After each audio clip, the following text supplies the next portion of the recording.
मैंने सुना है, किसी महात्मा ने मुझे बताया है।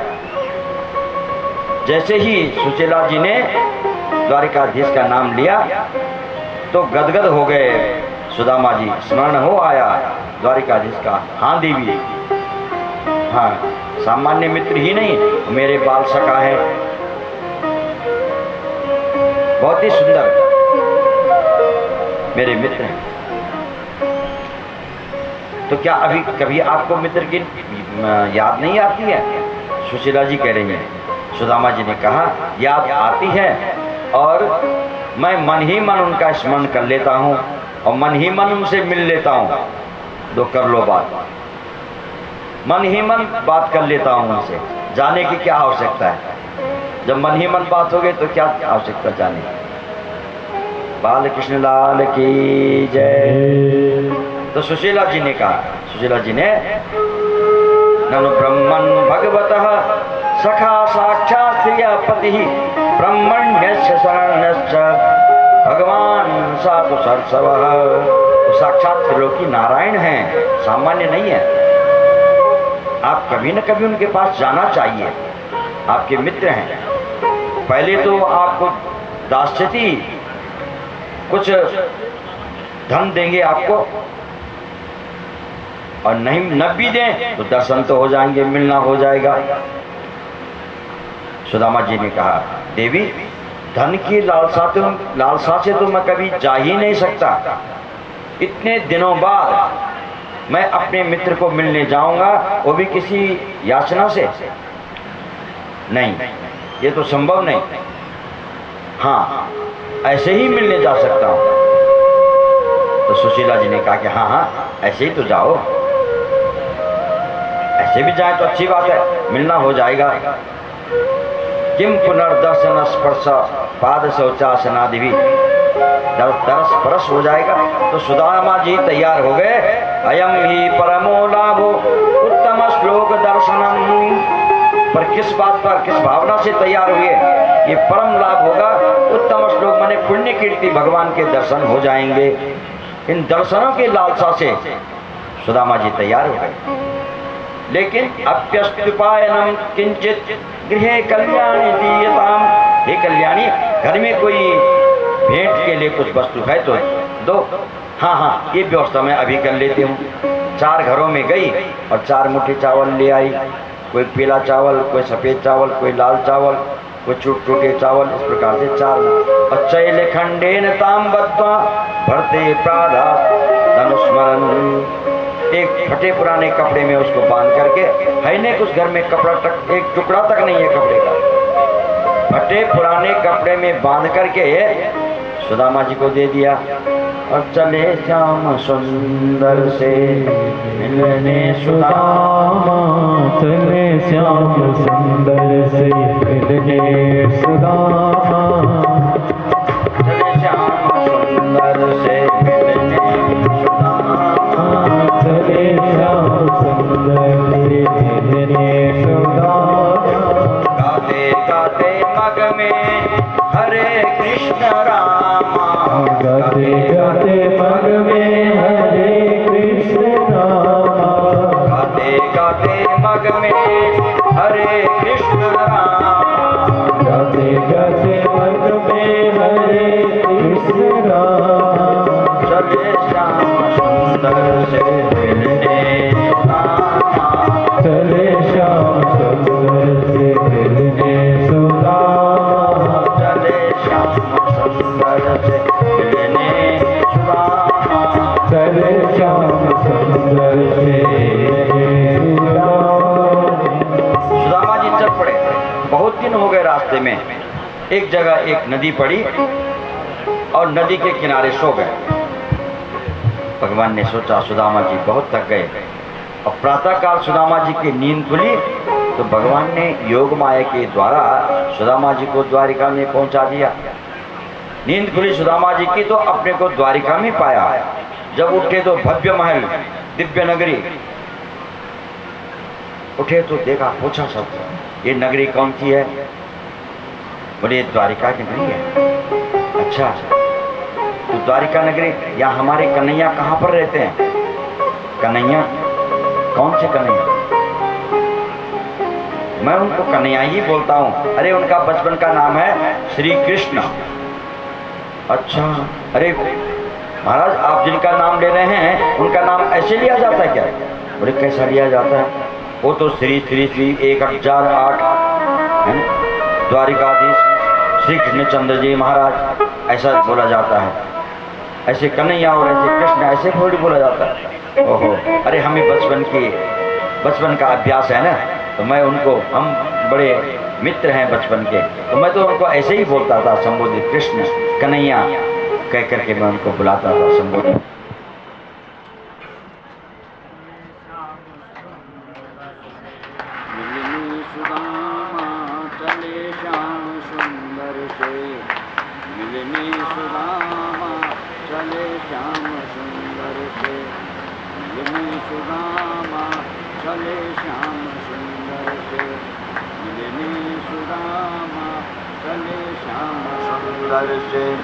मिलने सुदामा चले श्याम सुंदर से, मिलने सुदामा चले श्याम सुंदर से, मिलने सुदामा जी को सुदामा जी पहुंच गए द्वारिका में और द्वारपालों से पूछ रहे हैं कहाँ रहते हैं कन्हैया। तब जाना कि उनका नाम इस प्रकार से नहीं, ऐसा बोला जाता है श्री श्री 1008 द्वारिकाधीश श्री कृष्णचंद्र जी महाराज। हाँ हाँ, वही श्री कृष्णचंद्र।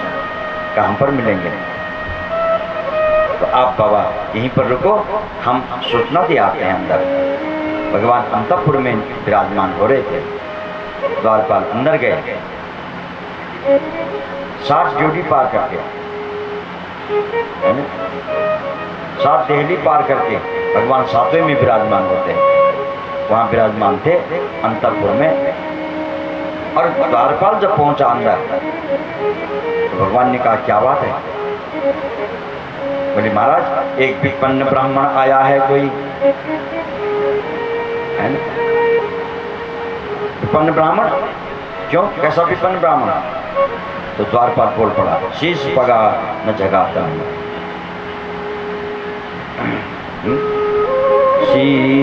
शीश पगा न जगा तन में, और पाय उपान की नहीं सामा। शीश पगा न जगा तन में, प्रभु आसानी को आई बसे ही ग्रामा। धोती फटी सिलटी दुपटी, और पाय उपान नहीं सामा। द्वार खड़ो दुज दुर्बल एक रयो, चकिसो वसुधा अभिरामा। पूछत दीन दयाल को धाम, बताओ आपनो नाम सुदामा। शीश पगा, शीश सिर में पगड़ी नहीं है, न झगा तन में, कोई वस्त्र नहीं है शरीर में, एक धोती है बस, वह ऊपर से नीचे तक वही धारण कर रखी है। उसमें भी कई छेद हैं, एकदम पुरानी। शीश पगा न जगा तन में, और पाय, है ना, पैरों में चप्पल नहीं है, उपानहा नहीं है। न जाने कहां से आया, कैसा आया। और क्या है? बड़ी बड़ा अद्भुत है महाराज। मस्तिष्क से तो ब्रह्म तेज झलकता है, किंतु उसकी रहनी सहनी, उसकी परिस्थिति बड़ी अद्भुत है। ऐसा दुर्बल और एकदम हड्डी गिनी जा रही है, नस गिनी जा रही है शरीर की, इतना दुबला पतला शरीर उनका। ब्राह्मण है, पर बतावत आपनो नाम सुदामा, अपना नाम सुदामा बता रहा है। सुदामा नाम जैसे प्रभु ने सुना तो तुरंत उठ पड़े, जिस परिस्थिति में थे उसी परिस्थिति में भाग पड़े सुदामा जी भगवान।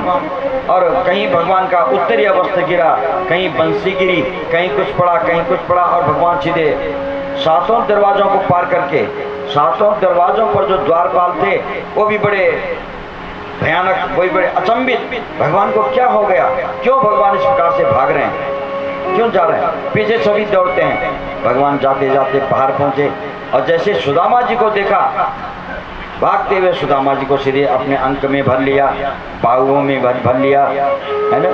और सुदामा जी भी गदगद हो गए। दोनों की भेंट हो गई, सुदामा जी और भगवान कृष्ण की। बोले बाल कृष्ण लाल की जय, सुदामा जी महाराज की जय। और तुरंत भगवान उनको पकड़ करके ले आए अपने साथ और अंतःपुर में ले गए। अपना जो सिंहासन था उसमें विराजमान कर दिया सुदामा जी को। सभी जो पटरानियां थी वो अचंभित हैं।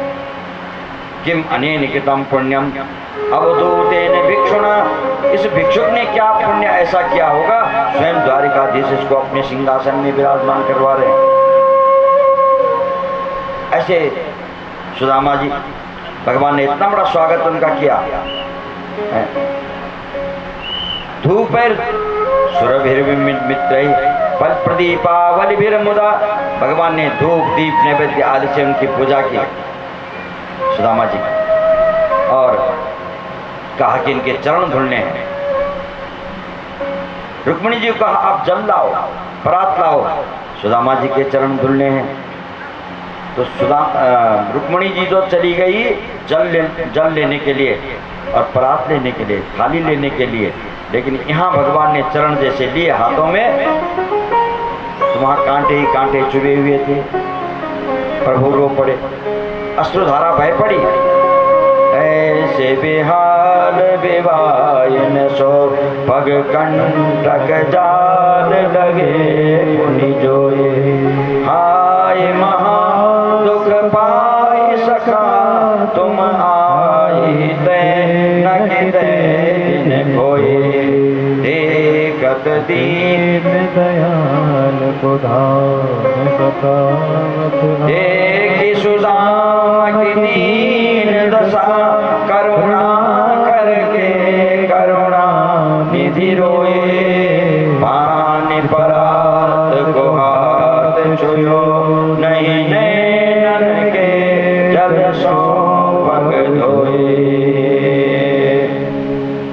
भगवान रो पड़े और कंटक जाल लगे पुनि जोए, और उनके कांटे निकाल रहे हैं, दांतों से निकाल रहे हैं कांटे, और रोने लगे और अश्रुधारा बही। तो जब तक रुक्मिणी जी जल लाती है तब तक भगवान ने अश्रुओं से उनका पाद प्रक्षालन कर दिया, चरणों का प्रक्षालन कर दिया। हाँ, पानी परात को हाथ छुयो नहीं, नैनन के जल सो पग धोए, नेत्रों के जल से ही सुदामा जी के चरणों का प्रक्षालन कर दिया। अब रुक्मिणी जी जल लाई, थाली लाई, स्वर्ण के लोटे में सुवर्ण की थाली लाई, और भगवान ने उनका उससे भी अभिषेक किया सुदामा जी के चरणों का। ब्रह्मवेत्ता है, ब्रह्मविद्ता है ना। भगवान जिनके चरण प्रक्षालन कर रहे हैं वो सामान्य नहीं है। रुक्मिणी जी भी अचंभित है, सत्यभामा, जाम्बवती आदि सभी रानियां अचंभित हैं। इसने कौन सा पुण्य किया है इस अवधूत ने, जो भगवान इसका इस प्रकार चरण प्रक्षालन कर रहे हैं। प्रक्षालन कर लिया, चरण धो दिया, कहा लो इसको पूरे महल में छींट दो। ब्रह्मवेत्ता का चरण, जो साक्षात नारायण को स्वरूप जानने वाले ब्राह्मण हैं, उनका पाद प्रक्षालन किया, उनको चरणामृत लिया और पूरे महल में छींटा उसको, ताकि हमारा महल पावन हो जाएगा, पवित्र हो जाएगा इस ब्रह्मवेत्ता के चरणोदक से। ऐसे ब्रह्मण्ड ने सभी को दिया, लो चरणामृत भी लो और अपने घर में भी, अपने ऊपर भी छींटो इस जल, तुम पवित्र हो जाओ। अब सुदामा जी तो सहमे भगवान इतना आदर कर रहे हैं, संकोच कर रहे हैं सुदामा जी तो, पर नहीं, भगवान ने तो तसल्ली से उनका पाद प्रक्षालन किया, चरणामृत लिया और चरणामृत पूरे घर में छींटा। मेरा घर आज पावन हो गया। भारत के ऋषि में ये शक्ति है, भारत के ऋषि में ये सामर्थ्य है कि भगवान भी उसके चरण प्रक्षालन कर सकता है और उसके चरणों का चरणोदक ले सकता है। क्यों? ये उनके ज्ञान की शक्ति, भक्ति की शक्ति, भक्ति में वो शक्ति है। परमात्मा भी उनके चरणों का प्रक्षालन कर देते हैं। आज सुदामा जी को भगवान ने भेंटा और कुशल वार्ता हुई। अब अपनी पटरानियों को कहा और सभी रानियों को फिर बोल दो 16,108 को आकर के इन परम मनीषी संत का आशीर्वाद लो। प्रणाम किया। रुक्मिणी जी आई, मैं रुक्मिणी आपको प्रणाम करते हूँ, सदा सौभाग्यवती रहो। मैं जाम्बवती आपको प्रणाम करते हूँ। अरे लाला, क्या 2-3 हैं? बोलो जय श्री कृष्ण। तो कृष्ण ने कहा, अरे प्रभु सुदामा जी आप आशीर्वाद, जितनी भी आएंगी वो सब वही हैं, आप आशीर्वाद देते रहो। मैं जाम्बवती सदा सौभाग्यवती रहो, सत्यभामा सदा सौभाग्यवती रहो, और मैं कालिंदी सौभाग्यवती। अरे बाबा, अभी और मैं 10-5 हैं क्या? बोले महाराज अभी आप शुरू हो रहा है, अभी आप देते रहो, आशीर्वाद देते रहो। मैं नागनी जी थी, मैं मित्रविंदा, मैं कालिंदी, है ना, मैं भद्रा, मैं लक्ष्मणा। अरे लाला कितनी है बताओ से? अरे महाराज अब गिनती करेंगे तो ये 16,108 हैं। अब आती गई प्रणाम करती गए, आशीर्वाद देते रहे। सुदामा जी कम से कम मतलब सैकड़ों आ गए होंगे, 400-500। सुदामा जी थक गए आशीर्वाद देते देते। सुदामा जी ने कहा, लाला 16,100 मेरी बस की बात नहीं है। ऐसा करो, उस युक्ति निकालते हैं, आप ही सबकी तरफ से प्रणाम कर लो और मैं सबकी तरफ से आपको ही आशीर्वाद दे देता हूँ। भगवान ने कहा ये तो चल सकता है। तो भगवान ने सबकी तरफ से प्रणाम किया सुदामा जी को, और सुदामा जी ने सबकी तरफ से भगवान को आशीर्वाद दिया, सदा सौभाग्यवती रहे। आपकी जितनी भी पत्नियां हैं सदा सौभाग्यवती रहे। बोले बाल कृष्ण लाल की जय। अब गुरुकुल की बातें होने लगी, बचपन की बातें होने लगी, है ना।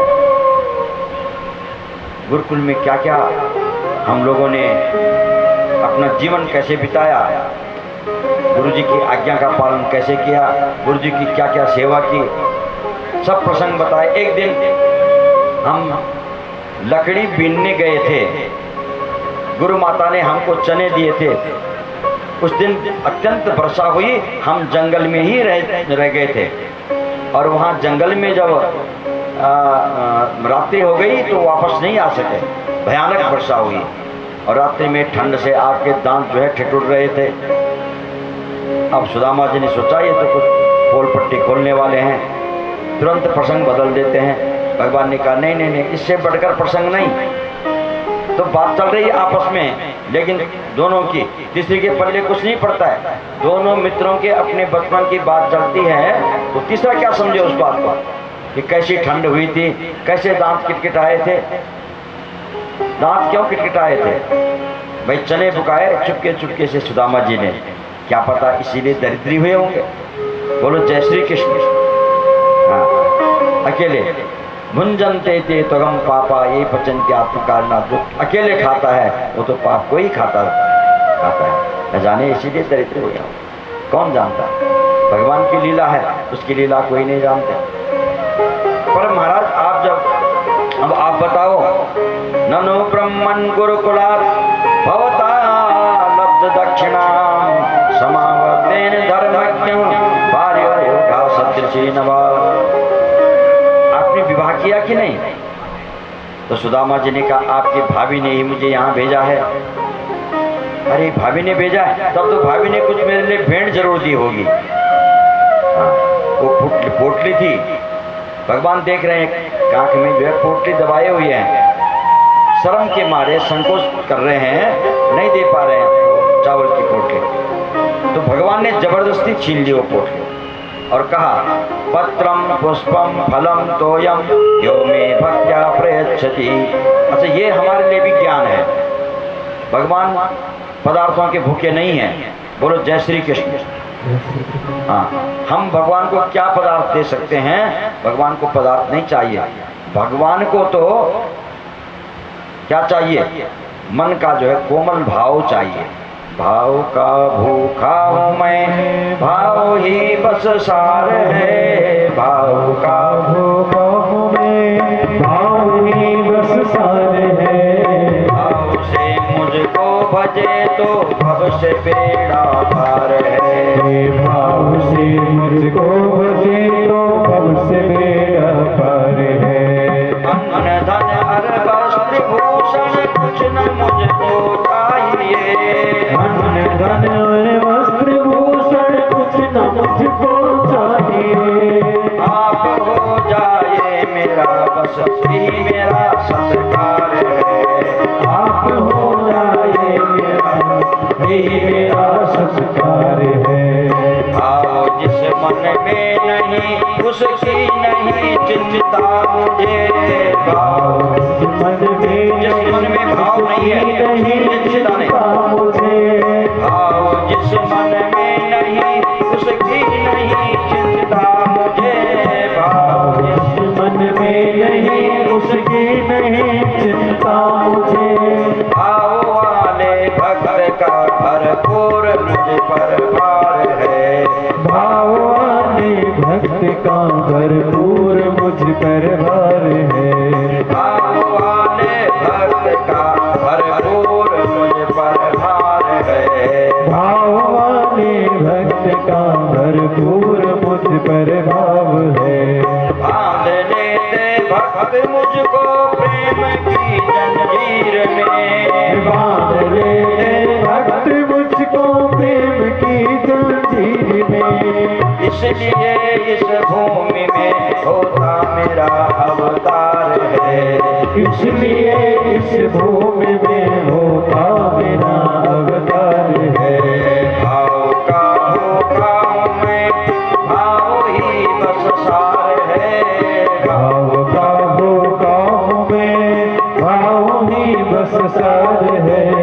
भाव से मुझको भजे तो भव से बेड़ा पार है। भाव से मुझको बजे तो भव से बेड़ा पार है। बालकृष्ण लाल की जय। भाव से मैं पदार्थों का भूखा नहीं हूँ, अन्न धन का भूखा नहीं हूँ, भाव का भूखा हूँ। हमारे पैरोडी जी कल बोल रहे थे यहाँ पर, निर्मल मन जन सो मोहि पावा है, मोहि कपट छल चित्र। निर्मल मन चाहिए मुझे, और निर्मल मन से मुझे पत्रम, एक पत्ता ही दे दे। पत्ते भी बहुत नहीं कहे, एक ही पत्ता चढ़ाओ। और किस चीज का, किस वृक्ष का पत्ता, ये भी नहीं कहा, कोई भी पत्ता। अगर अमुक पत्ता चढ़ाओ हो और वो इस क्षेत्र में नहीं है तो आप कहाँ से चढ़ाएंगे? जो भी पत्ता आपको उपलब्ध हो, एक पत्ता ही मुझे चढ़ा दो। पत्रम। और अधिक देना चाहते हो, पुष्पम, एक फूल ही चढ़ा दो। फूल का भी नाम नहीं लिया, जो भी आपको उपलब्ध है ऐसा कोई फूल चढ़ा दो। और आज अधिक देना है तो फलम, एक फल ही दे दो, कोई भी फल। केले का फल हो, संतरे का फल हो, आम का फल हो या सेब का फल हो, नाम नहीं लिया, कोई भी फल जो आपके पास उपलब्ध है, एक फल ही मुझे चढ़ा दो। पत्रम पुष्पम फलम। और आपके पास नहीं है कुछ तो तोयम, एक आत्मन जल ही मुझे चढ़ा दो। अस्नामी प्रयतात्मनः, मैं उसी को बड़े भाव से, बड़े चाव से उसको ग्रहण करता हूँ। अस्नामी, हाँ, खा लेता हूँ, मैं उसको प्राशन कर लेता हूँ। बस शर्त हुई है कि मन में श्रद्धा हो, मन निर्मल हो, भाव पवित्र हो। बस भाव वाले भक्त का भरपूर मुझ पर भार है। जिस मन में भाव है मेरे प्रति, उसका भार मैं अपने ऊपर ले लेता हूँ। उसका योगक्षेमम वहाम्यम, मैं सारे योगक्षेम को वहन कर लेता हूँ। योगक्षेम क्या है? दुनिया में जो आप प्राप्त करना चाहते हैं, जो प्राप्त करना चाहते हैं, आपके पास विद्या नहीं है, आपने विद्या प्राप्त कर ली तो ही योग है। योग माने जोड़ना, उससे जुड़ गए आप विद्या से जुड़ गए। मानो आपकी धन की कामना है, आपको धन मिल गया तो आपको जो है वह धन से आप जुड़ गए। वही योग है। आपके पास और कोई सांसारिक वित्तेषणा, कई तृष्णाएं होती हैं, वित्तेषणा, पुत्रेषणा, लोकेषणा। आपके पास पद नहीं है, आपको पद चाहिए, पद भी मिल गया, आपने जोड़ दिया अपने को उससे, इसका नाम योग है। और क्षेम मने जब जो वस्तु आपने साधना करके प्राप्त कर दी, फिर उसकी रक्षा करना, उसका नाम क्षेम है। आपने विद्या प्राप्त की या आपने जो है धन प्राप्त किया, आपने संसारी कोई भी पदार्थ प्राप्त किए, फिर उसका संरक्षण करना, इसी का नाम क्षेम है। और जिसका जो भाव से मुझको भजता है, उसका सारा योग क्षेमम वहाम्यहम, उसका योग और क्षेम मैं वहन करता हूँ, उसको कुछ करने की आवश्यकता नहीं होती है। भगवान तो कहते हैं कि तू सो जा, मैं जागता रहूंगा, है ना, तू सो जा, मैं जागता रहूंगा, तू खा, जो भी तेरे को खाना है भोजन मैं पचाऊंगा, पचाम्यन्नम चतुर्विधम, मैं हर प्रकार का खाया हुआ आपका पचा। भाई यहाँ जो मशीन है ना, जो हम खा रहे हैं, अगर पाचन न हो तो क्या स्थिति हो जाएगी? तो उसको पचाने वाले भी वही हैं। अहम वैश्वानरो भूत्वा पचाम्यन्नम चतुर्भुजम, भगवान वैश्वानर अग्नि बन करके उस अन्न को, उस खाए हुए को पचा रहे हैं।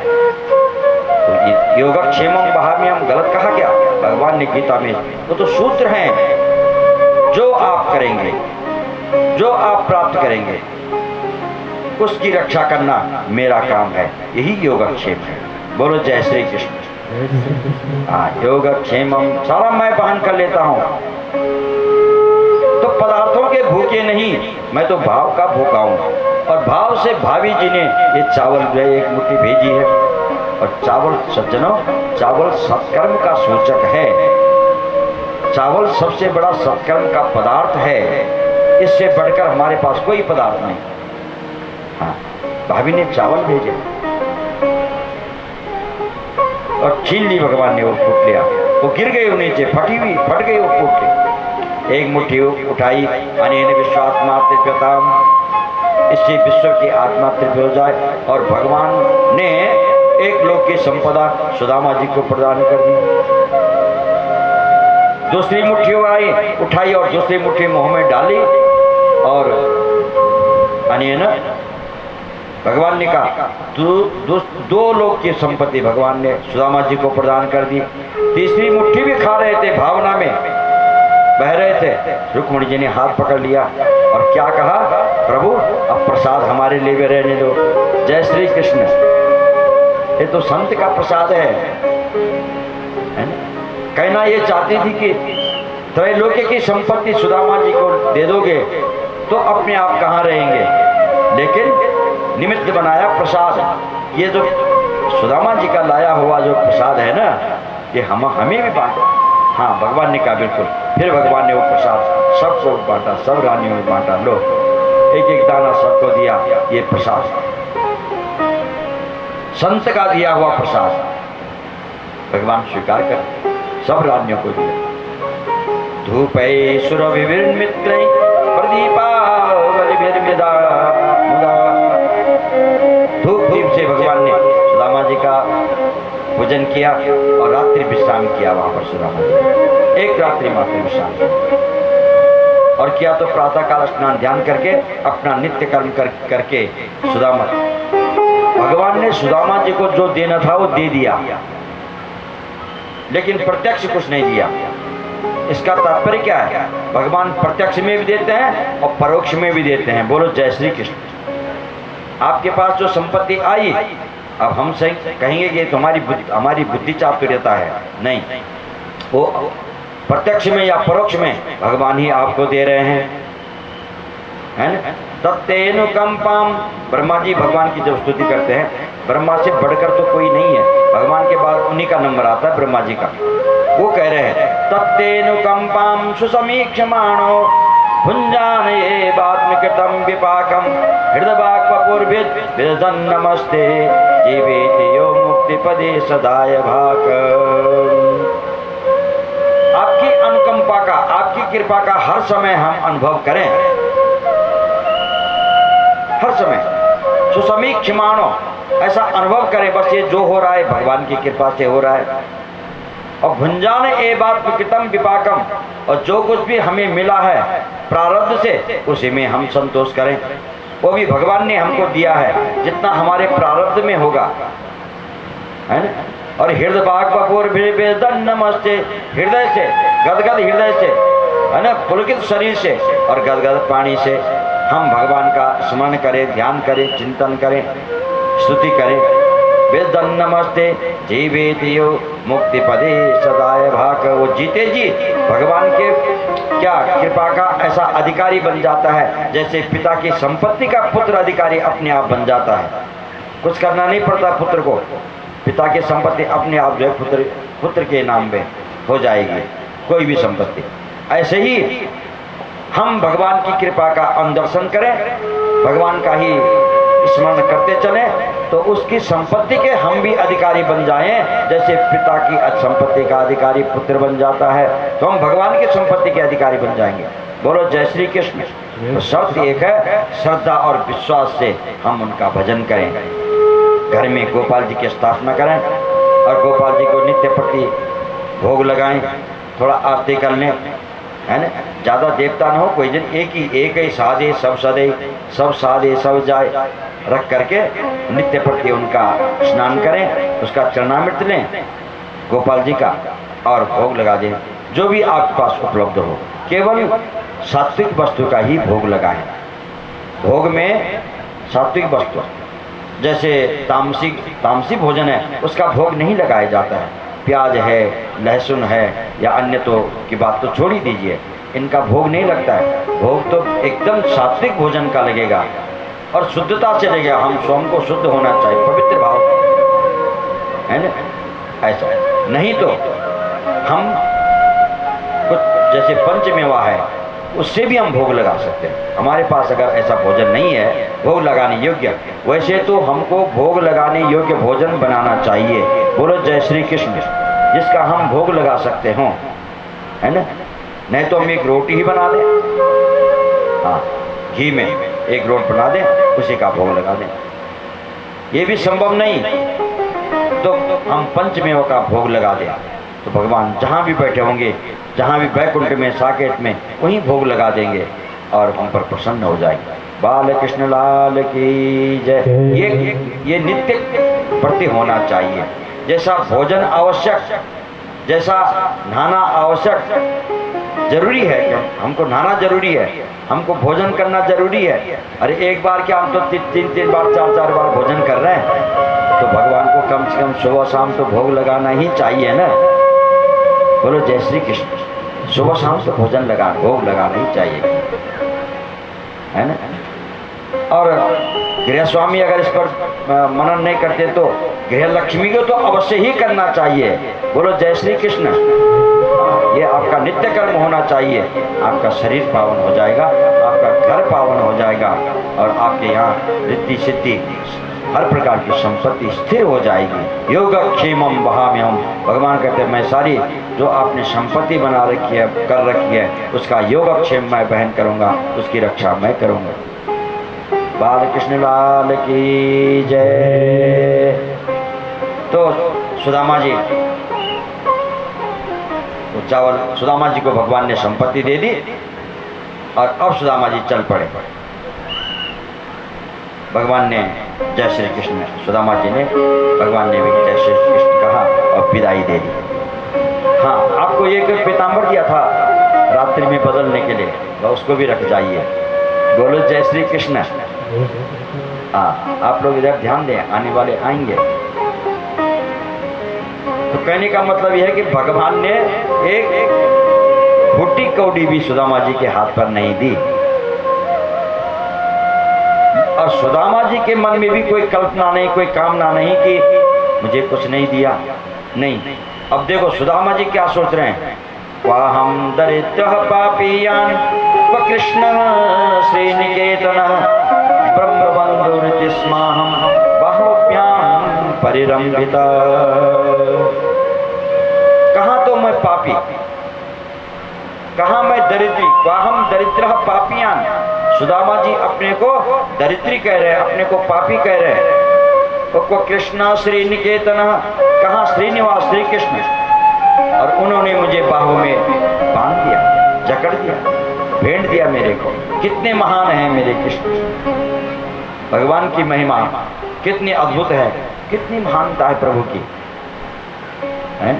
ये नहीं सोचा कि मुझे कुछ दिया नहीं, उल्टा ये जो बोल रहे हैं कि कितने महान हैं। कहाँ तो मैं दरिद्री पापी, पापी कह रहे हैं अपने को। सुदामा जी पापी हैं क्या? लेकिन जो महान विभूति होती है अपने को छोटा मानते हैं, बड़े बड़े महापुरुष अपने को छोटा ही गिनते हैं, बड़ा नहीं मानते। बड़प्पन में बड़प्पन नहीं है, छोटे होने में बड़प्पन है। हाँ, तो जो बड़ा होकर के छोटा बनना नहीं जानता है वो दुर्गुण है। हनुमान जी को देख लीजिए, हनुमान जी का चरित्र देख लीजिए। जस जस सुरसा बदन बढ़ावा, दास दुगुन कपि रूप दिखावा।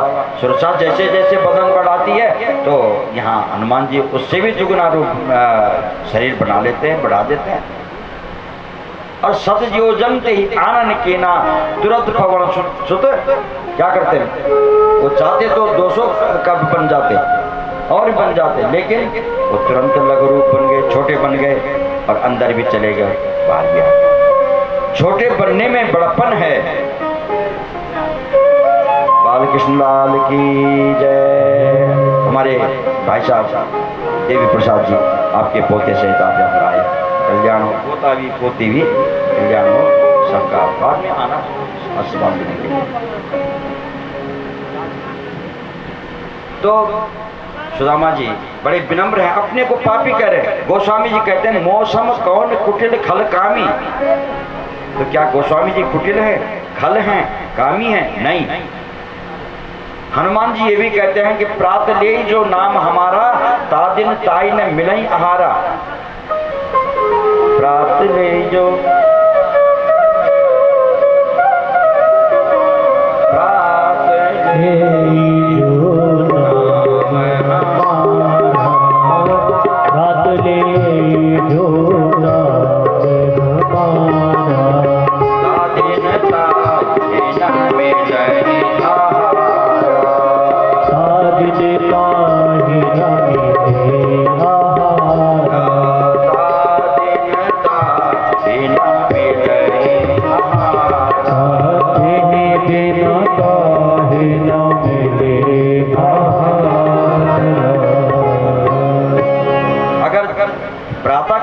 मेरा नाम ले उस दिन उसको भोजन भी नहीं मिलता है। क्या ये बात सत्य है?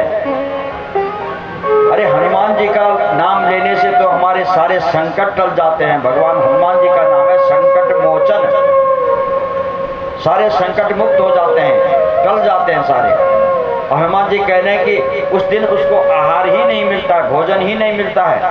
तो कहने का मतलब क्या है हनुमान जी का, कि जो बड़े लोग होते हैं वो अपने को छोटा मानते हैं, छोटे गिनते, उसी में उनकी महानता है, छोटे बनने में महानता है। तो सुदामा जी अपने को बहुत अकिंचन मानते हैं। हम दरिद्र पापीयान कृष्ण श्री निकेतन ब्रह्म बंधुर्दिस्माहं बाहुभ्याम परिरंभित। मुझे बाहों में, बाजू में बांध दिया, जकड़ दिया, मुझे भेंट दिया। कितने महान है त्रिलोकीनाथ, स्वयं द्वारिकाधीश ने मुझे बाहों में ले लिया। कितने महान है मेरे प्रभु। और कतई भी मन में कोई संपत्ति की कल्पना नहीं की कि कृष्ण ने मुझे कुछ नहीं दिया, ये कल्पना ही नहीं की, ये संकल्प ही नहीं किया, ये भावना ही नहीं जागृत हुई। सुदामा इतने त्यागी हैं, इतने महान। बोले बाल कृष्ण लाल की जय। सुदामा जी वापस आए, अपनी सुदामापुरी में जैसे आए तो अपनी झोपड़ी को ढूंढने लगे। वहां तो बड़े बड़े महल हैं। अरे मैं कहाँ आ गया, लगा कि कहीं मैं फिर द्वारिका तो नहीं पहुंच गया, कहीं द्वारिका ही तो मैं फिर आने गया, है ना। तब तक झरोके से सुशीला जी ने भगवान सुदामा जी को देख लिया। उसने आरती सजा करके लाई थाली में, अरे जड़ जिसका रूप भी दिव्य हो गया है, आभूषण भी जिसके पास दिव्य हो गए, वस्त्र भी जिसके पास आज दिव्य हैं, आरती की थाली सजाकर लाई और सुदामा जी के पास आई और आरती करने लगी। अरे तुम कौन हो? सुशीला? हे भगवान, ये सब कैसे हुआ? अरे भगवान की कृपा। सब देखा सुदामा जी ने, इतना भव्य महल, मानो जैसे द्वारिकाधीश का ही महल हो, इस प्रकार का महल प्रभु ने।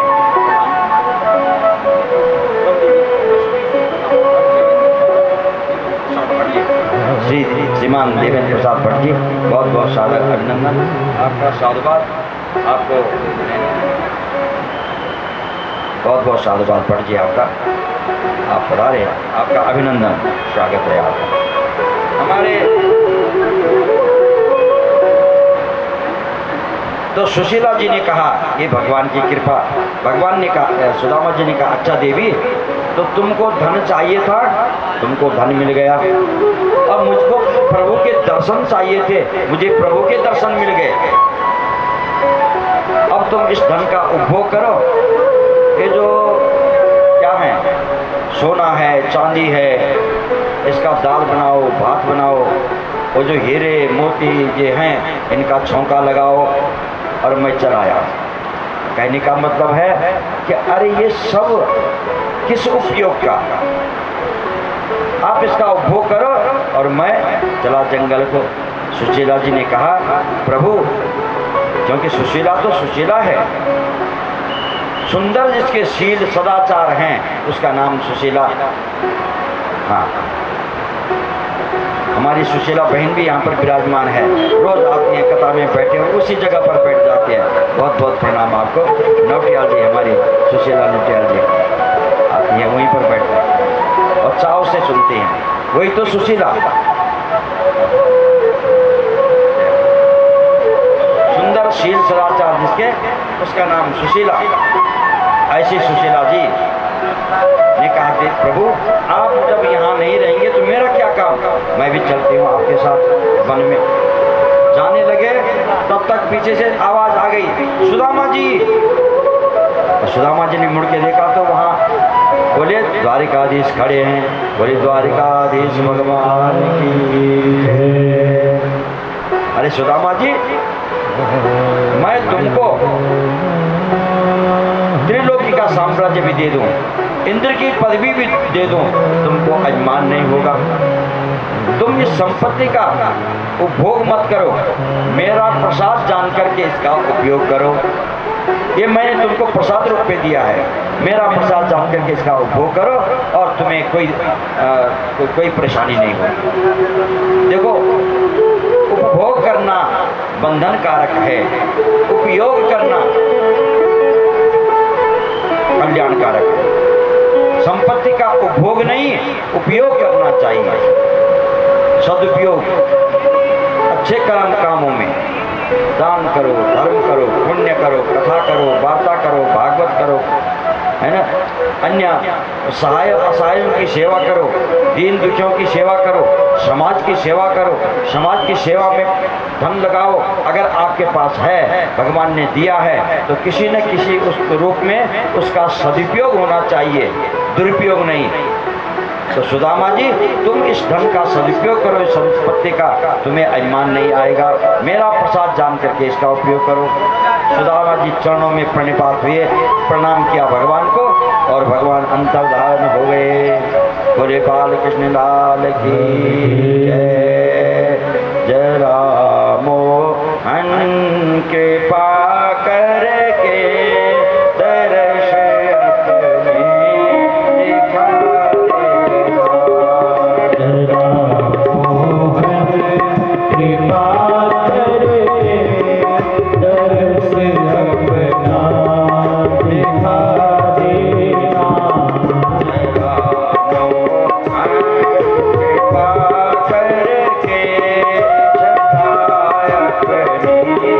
देखा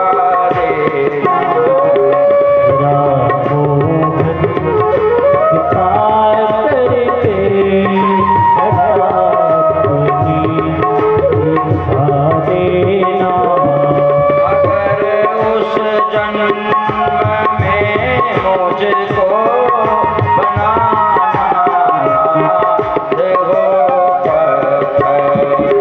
अगर उस जन्म में मुझको बनाया नाथ होकर हमारा तुम मुझको वर्धन के पर्वत का कोई टुकड़ा बना देना। पर्वत का कोई टुकड़ा बना देना।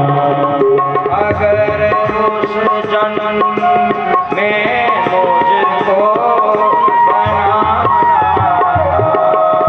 तो पक्षी अगर उस जन्म में को बनाना नाथ हो पक्षी। हमारा घोषणा स्वामी निकट यमुना बना देना। हमारा घोषणा स्वामी निकट यमुना बना देना। जरा कृपा करके तरस अपने दिखा देना। कृपा करके तरस अपने दिखा देना। कृपा करके तरस अपने दिखा देना। बोले बाल कृष्ण लाल की जय। सुदामा जी भी कह रहे हैं, जैसे उद्धव जी ने कहा था हमें अगर जन्म देना हो तो इसी वृंदावन में देना, वैसे ही भगवान सुदामा जी भी कह रहे हैं प्रभु जब भी आप जन्म दोगे तो आपके चरणों में ही मुझे वास मिले। हाँ, मैं पत्थर बनूं या पक्षी बनूं या घास बनूं या कोई दूब भी बन जाऊं तो आपके चरणों का सानिध्य जहां मुझे मिले वहीं मैं आपको ऐसा वरदान दो कि वहीं मेरा जन्म हो, आपके चरणों की सन्निधि मुझे मिलती रहे, आपके चरणों का दास मैं बना रहूं। ऐसी प्रार्थना सुदामा जी ने भगवान से की और भगवान अंतर्धान हुए। बोले सुदामा जी महाराज की जय। श्री कृष्णचंद्र भगवान की जय।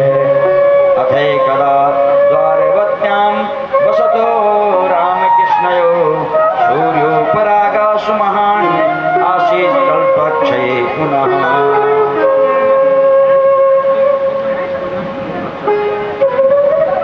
ऐसा करते हैं, अभी बोल दीजिए, प्रसंग बदल रहा है अभी तक।